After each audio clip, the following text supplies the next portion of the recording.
अस्सलाम वालेकुम। Drama serial Abdullapur का देवदास की 11 एपिसोड में आप देखेंगे कंदील और इसका भाई जान चुके हैं कि अब्दुल्लापुर का देवदास और कोई नहीं फखर है और गुलबानो भी परेशान होती है अपने चचा की वजह से। वो सोचती है कि अगर काशिफ इसे मिल जाए तो वो इसके साथ अपनी जिंदगी शुरू करे, यानी उसके साथ निकाह करने का सोच रही होती है। पगली गुलबानो, काशिफ तो बस देवदास का कजन है और कुछ नहीं, असल मुंडा तो देवदास है। इसलिए कंदील गुलबानो को मशवरा देती है कि इन सब झमेलों से बचने का बस एक ही रास्ता है कि तुम फखर से निकाह कर लो।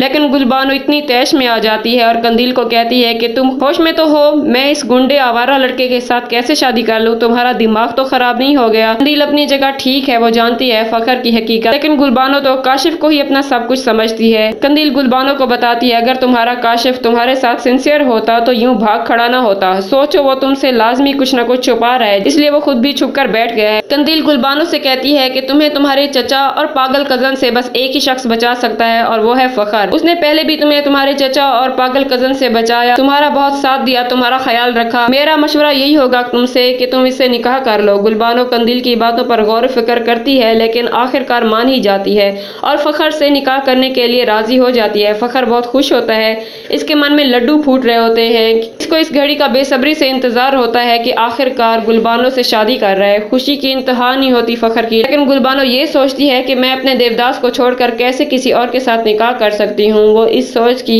आग में अंदर ही अंदर जल रही होती है। गुलबानो जब दुल्हन बनी अपने रूम में आती है तो देखती है कि सारा कमरा फूलों से सजा हुआ महक रहा होता है। वो ये सब देखकर आग बगोला सी हो जाती है और कमरे का हशर नशर करके रख देती है और फखर से कहती है कि मैंने तुमसे शादी मजबूरी में की थी, तुम मुझे अपनी बीवी समझकर अपना हक जताने की कभी कोशिश मत करना। मैं किसी और से प्यार करती हूँ। तो देवदास उसकी बातें गौर से सुनता रहता है और उसे यकीन दिलाता है वो जैसा चाहेगी वैसा ही होगा। देवदास और गुलबानो की शादी हो चुकी है। अब गुलबानो और काशिफ का आमना सामना लाजमी होगा, क्योंकि काशिफ और फखर जानते ही नहीं कि गुलबानो ही वही लड़की है जिससे वो दोनों इश्क करते हैं। तो देखते रहिए चटपटे ड्रामों की कहानियां रील्स विद रिया के साथ। मेरे चैनल को सब्सक्राइब करना मत भूलिए और अपना फीडबैक भी मुझसे जरूर शेयर कीजिए।